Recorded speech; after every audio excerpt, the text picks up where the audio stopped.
You're watching News 10.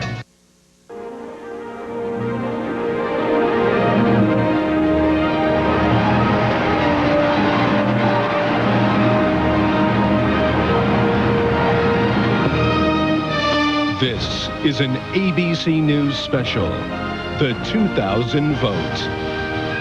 Now reporting, Peter Jennings. Welcome back to our coverage of election night from our election headquarters here at Times Square in New York. It is now 8 o'clock Eastern Time. The polls have closed in 16 more states and the District of Columbia. This will make for 27 states which have already closed, some of which we've been able to project, others have been too close to call. But we are now able to make a projection in the state of Florida. ABC News projects that Al Gore wins the state of Florida and its 25 electoral votes give him the first big state momentum of the evening. This is the biggest state where the race has been close and the fourth biggest electoral prize. We also now take a look at Pennsylvania, the other of the big three battleground states. We reckon that is still too close to call. Similarly with Michigan, we believe Michigan, 18 electoral votes, is still too close to call, one of the real battleground states this year. In North Carolina, we project that George W. Bush wins the 14 electoral votes there. Mr. Gore did not compete very strongly for it. In Missouri, another of the battleground states, we believe it is currently too close to call based on the information we have. The polls have just closed there. In Tennessee, Mr. Gore's home state, too close to call, 11 electoral votes there. In Maine, still too close to call there with its 4 electoral votes. Maine getting a lot of attention at the presidential level this year. In Illinois, we project that Al Gore is the winner. 22 electoral votes. Not a great surprise, fairly tightly fought at the end, but it has voted with the winner in every election but one since 1920. We had projected that Al Gore is indeed the winner in Texas with its 32 electoral votes. I beg your pardon, I take that back. That's George Bush in Texas. In Alabama, we project that George Bush is the winner with its 9 electoral votes, one of the most reliably Republican states in presidential politics. We project Mr. Bush is the winner in Mississippi with its 7 electoral votes. We project Mr. Bush is the winner in Oklahoma, which borders Texas, but would not be a competitive state in any case. Its 8 electoral votes go to Mr. Bush. Kansas, not competitive in presidential politics, very Republican. We project that it's going to go to Mr. Bush. In New Jersey, we project that the winner is Mr. Gore. Again, not an enormous surprise.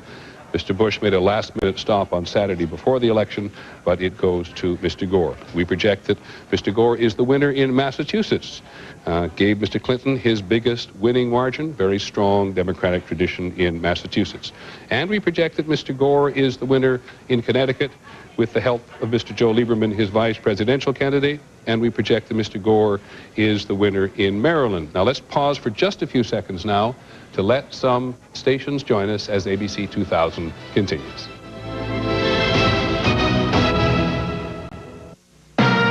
See that right now than these states that we have been talking about. The home state of Al Gore, Tennessee, he kept insisting that he was going to win it, but all the indications is that George Bush has a very strong hold on that state with 2 Republican senators and 1 Republican governor. Then you move up into the other states. Pennsylvania is in that equation as well, and also the state of Ohio is still in there as a too close to call state. The fact we projected Florida and Michigan before we projected Ohio for Bush is indeed surprising. Very telling. Very telling. It is, because that was a state that they were counting on.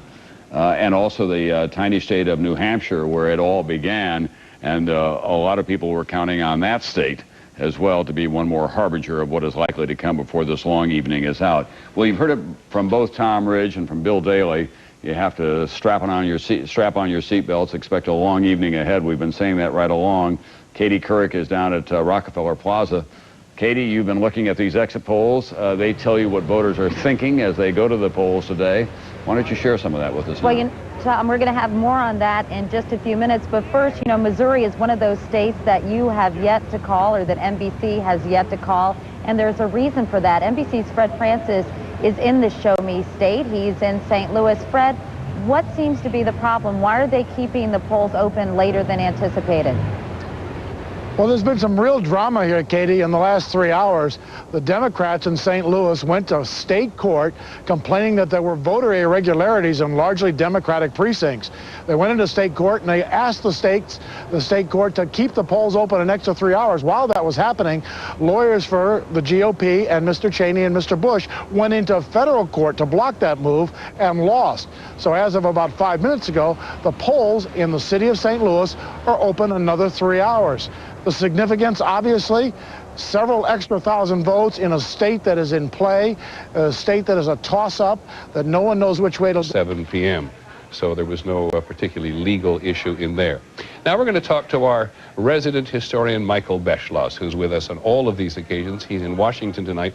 Michael, I'm always wanting to test you. Let me test you a little bit here on close elections. 1960. 1960 is the classic, Peter. You know, tonight is the first presidential election in my lifetime, my adult lifetime, where I didn't know at the beginning of the evening who was going to win that election. The classic of this was 1960. John Kennedy and Richard Nixon, very close. At this point in the evening, believe it or not, one of the networks, not ABC, predicted that Nixon would be the victor by 100 to 1. That shows you how primitive the technology was in those days. But what was happening there was that there was a big break to Kennedy at the end, and it happened from two things. Number one, bad economic news. Number two, Dwight Eisenhower, the most popular man in America, had been campaigning for Nixon, really helping him. Nixon pulled him off the campaign trail, said, "General, it might strain your heart." That probably lost Nixon that election. Now, I recall in 1968, when there was a third-party candidate in George Wallace, the election didn't get called about 8 o'clock in the morning. Didn't get called until very late, and we were worried that year about the Electoral College, too, because there was the great possibility that Richard Nixon and Hubert Humphrey might not get enough votes to get above 270, and the man who would hold the balance would be George Wallace of Alabama, and that Nixon and Humphrey might be put into a position where they'd have to make a deal with George Wallace to win the presidency. Now, when presidential candidates have been out campaigning for that one last vote for that one last hour this year, they've been talking about 1976. 1976, Gerald Ford against Jimmy Carter. Into that election, people were saying that Gerald Ford had made back his 33-point lag behind Jimmy Carter in the summer. Many said that if Ford had gone on a day or two, he could have won that election. It was heartbreakingly close. He didn't declare that he had been defeated until the next morning, as we're seeing on the screen. His voice was very hoarse. I think we're probably seeing it right here. He calls on Betty Ford, his wife, to actually read his telegram to Jimmy Carter. Many thanks. Oh, sorry. Just hearing his voice there. Thank you, Michael. I'm going to come back to you in just a moment, if I may, and talk about the Electoral College. But let's go to our political director first, Mark Halperin. What are you doing over there in trying to figure out the computations? Al Gore's now won Florida and Michigan. Pennsylvania's to come of the three big three. If he wins the big three of these battleground states, does that put him up to 270? It gets him really close. It gets him really close. You know, Florida is a state that Governor Bush counted in every calculation. We've talked about his brother being the governor of Florida. We've talked about it being a Republican state at the presidential level. And yet, adding it to Al Gore's column gives him a really big leg up. They're really focused on Pennsylvania now, the third of the big three that we've not called for him. If they have those three, assuming they win the other big state in California, which they've been counting on all along, which we've not called, of course. How close was Florida? How close was California in the final polls? Do you remember? It got tight in some of the public polls. The Democrats were very confident coming in. Of course, Governor Bush campaigned there at the end, spent money there. But if he's able to win California, Florida, Michigan, if they're able to win Pennsylvania, New York, Illinois, those are big states. And that gets him real close to 270. Not all the way there, though, by any means. One of the reasons we'll come back and talk about the Electoral College before too long. George Stephanopoulos, you want to add to this? Well, that's what's so astonishing here. I mean, I would have never thought a month ago that a candidate could win the big three states and still be in danger of not winning the Electoral College. But even if they win those big three states, they still have to win one of New Mexico, Iowa, Wisconsin, Oregon, Arizona, or Colorado. None of those are sure things. So again, we're going back to those states I talked about earlier, the Dukakis 6, places like Iowa and Wisconsin. Sure things for Democrats in the past, not a sure thing for Al Gore now, and that could be the difference. George, take a look at the map, the big national map at the moment, because we're already beginning to see a fill-in of the red for the Republicans in the South, with the exception of Florida there. And as we look before the campaign ended, it was very Republican in the South now. And still is. It almost looks like we're, you know, you look at the Mason-Dixon line, you're going to see a lot of blue above it, a lot of red below it. And The big one there, of course, is Tennessee. Tennessee and Arkansas, the home states of Vice President Gore and President Clinton. If Al Gore can't win Tennessee, he'd be the first candidate since 1972, George McGovern, not to win his home state. Okay. I want to go back to Michael Beschloss in Washington. Michael, give us the absolute simplest version, if you would, to start with, on why the Electoral College. Well, you know, when the founders were trying to create this system, they were worried about a couple of things. They were worried that this would be a union that ignored the states. They also, at the beginning, there were a few million people with very great transportation and communications difficulties, and they were also against popular will. They didn't want there to be a direct vote by the people for president. They thought that might be too dangerous. So the result was that they had this electoral college system, and you know, the rap against it is that it overrepresents rural states, you can have faithless electors, it's against the popular will.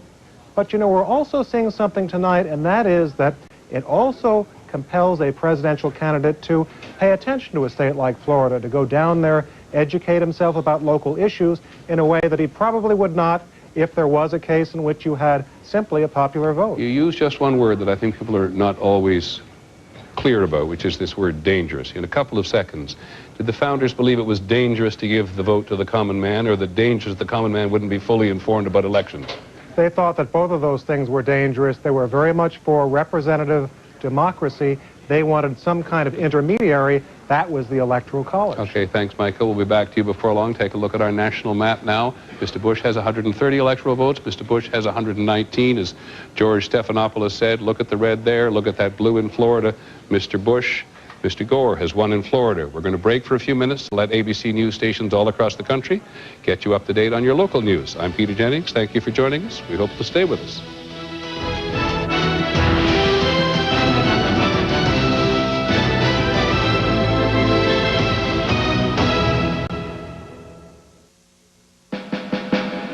Within 60 seconds, or the commission's waived.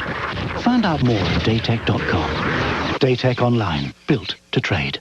Come to Texas with me next month. In one shattering moment, Camelot comes to an end, and life after JFK begins. He's an American war hero, accused of murder. But could it be a plot to destroy him? Who killed the colonel's wife? 48 Hours, Thursday.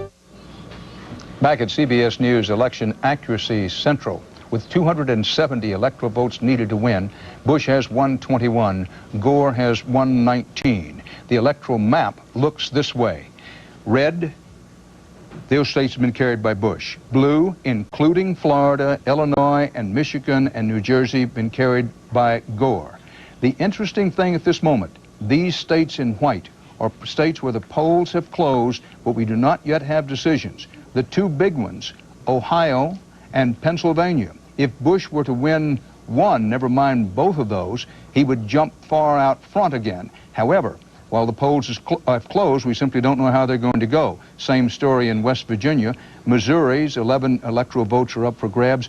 And Tennessee, keep an eye on Tennessee. Is it going to be the state that denies Al Gore the presidency? The polls are closed there. Maybe a while before we know, but something to watch. Also down in Alabama, a state that you would have thought could have been called early, expected to go Republican, has not yet been called. Once again, the electoral vote count, 121 for Bush, 119 for Gore, and the big states hanging out there now are Pennsylvania with 23, Ohio with 21, Missouri and Tennessee with 11 each, to say nothing of Alabama, which has 9.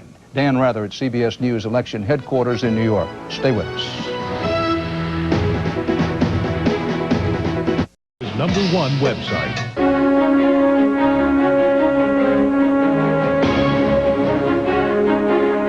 This is an ABC News special, The 2000 Vote.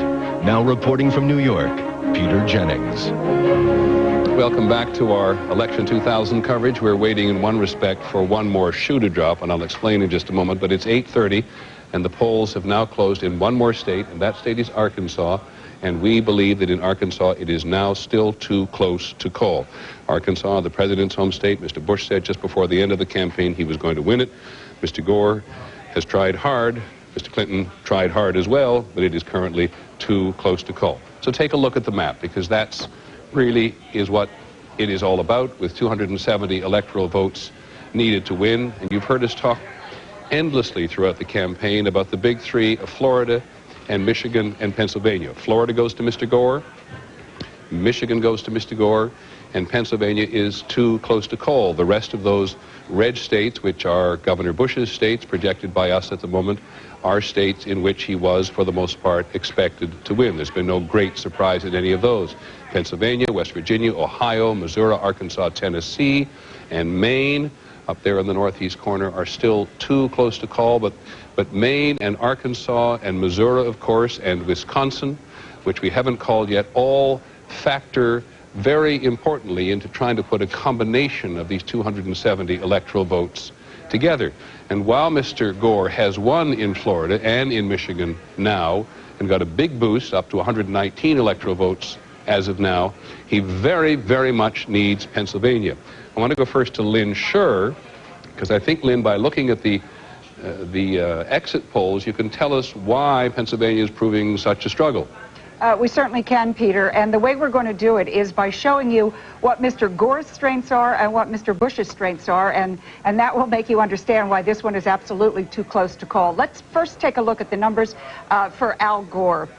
Those who are supporting him big time include union voters, a third of the vote, 59% going for Al Gore today.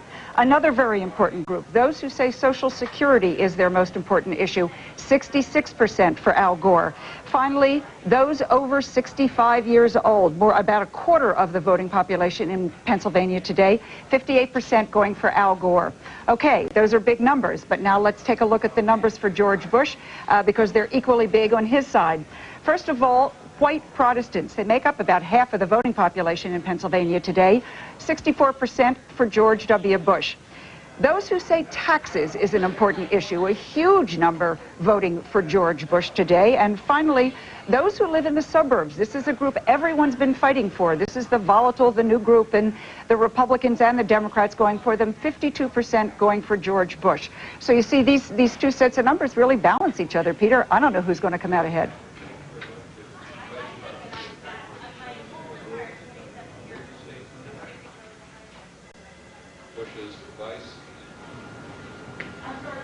Well, Peter, that's right. The Tom Ridge could have been picked with Governor Bush, but he wasn't, and a lot of people thought that was a mistake. But Pennsylvania, even though thought it was going to be a good state for Al Gore, now it does look kind of tough.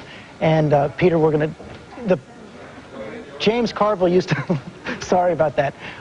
James Carville, President Clinton's former strategist, used to call Pennsylvania Pittsburgh and Philadelphia with Alabama in between. There's a long conservative stretch in Pennsylvania, but the big cities still go Democratic, and that looks to be part of the fight tonight. We'll be back in a minute. We were worried the computers would go down. It's the microphone.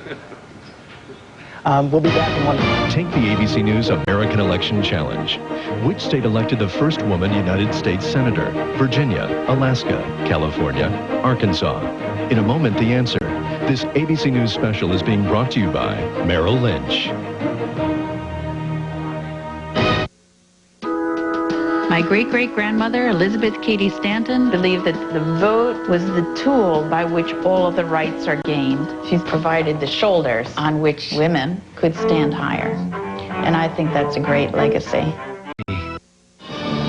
The answer to the ABC News American Election Challenge. In which state was the first woman elected United States Senator is Arkansas.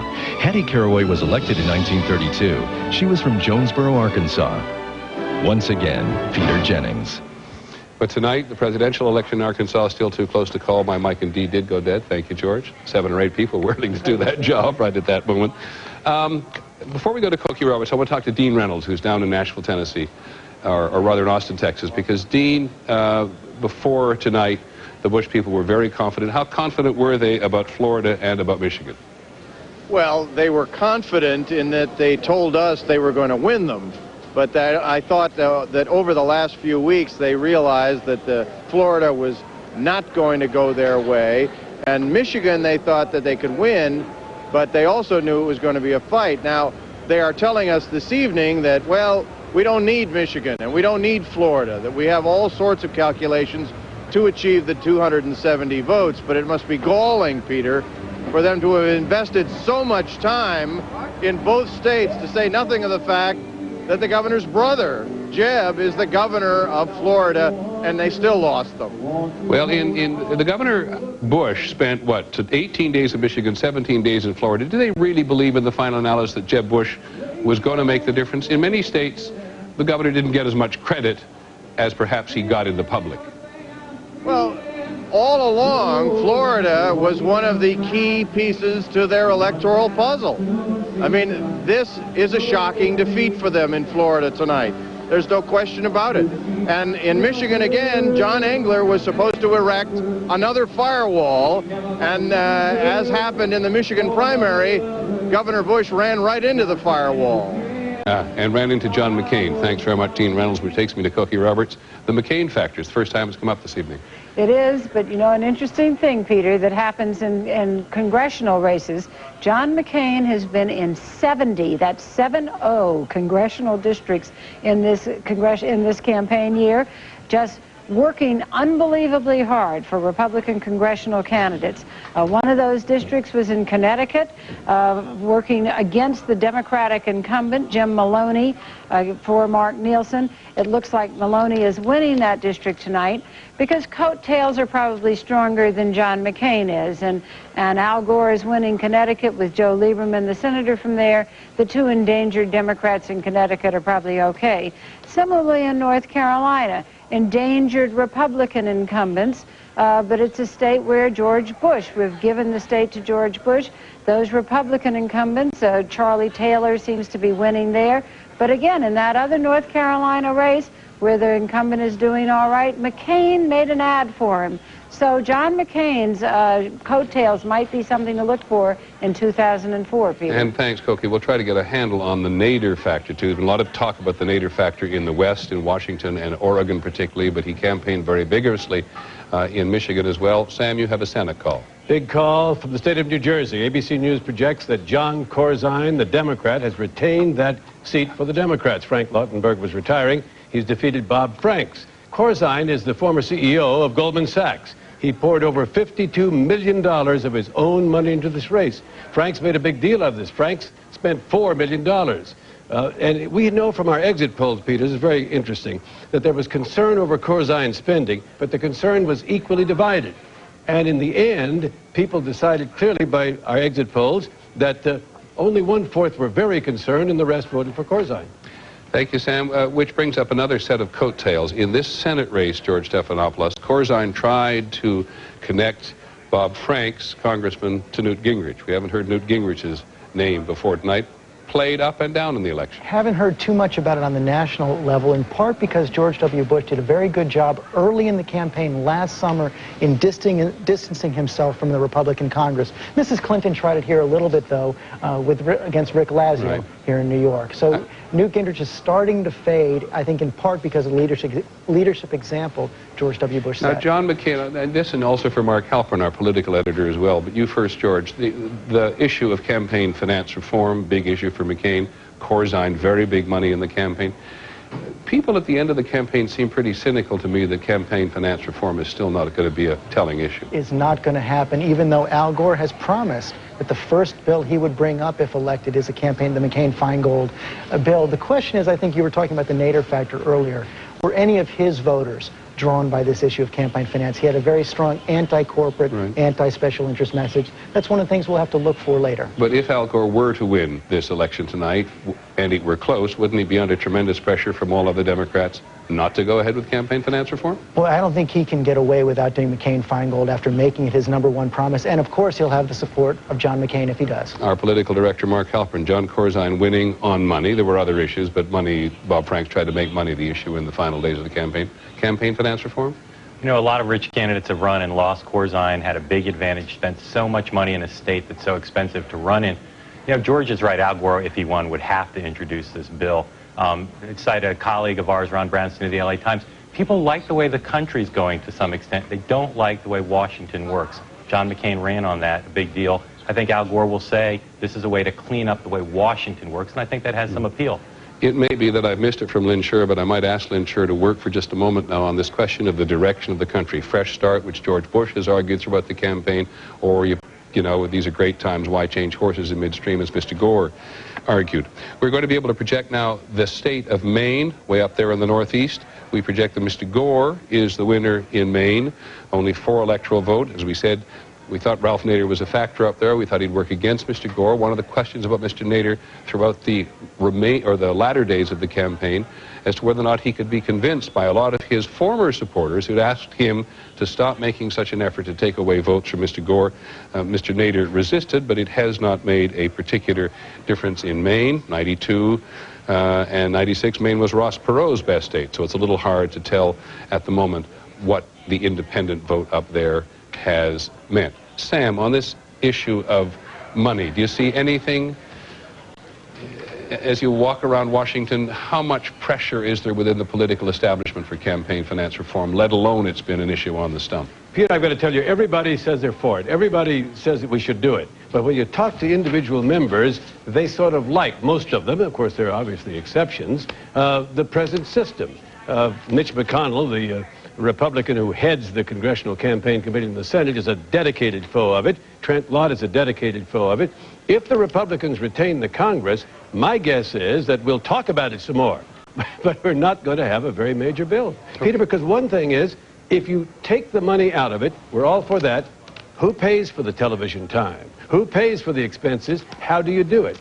Do we go to taxpayer finances? Should I ask the taxpayers out there, you want to finance all the federal elections out of your own pocket? Maybe, but that's the problem. You can't replace something with nothing. Okay, Sam, thank you very much. The Democratic National Committee tells us they're trying in Wisconsin, New Mexico, and Little Rock to keep polls open. They're just trying at this point. They haven't succeeded. George is an obvious answer for that one. Well, what they want to do, obviously, is get their turnout out at the last minute. And this is an acceptable remedy under most state laws. We're not sure where they're going to succeed, where they won't, but it's certainly legal. Okay, thanks. We're able to make a call in New Hampshire in the governor's race now. This is not, as said, an enormous surprise. We now project, ABC News does, that in New Hampshire, Governor Jeanne Shaheen, the incumbent governor, she's seeking a third 2-year term, has been re-elected. She was mentioned as a vice presidential possibility for Mr. Gore. She's running against Gordon Humphrey, who established quite a reputation for himself as a conservative when we were in the Senate. Lynn Sherr, on this question of money, I can't remember whether we asked in the exit polls whether money was a big issue in campaign finance for people. We didn't ask it overall, Peter. We asked it in a few individual states, including New Jersey, as Sam reported. And as he pointed out, the voters didn't seem to care that much that Jon Corzine had spent all that money.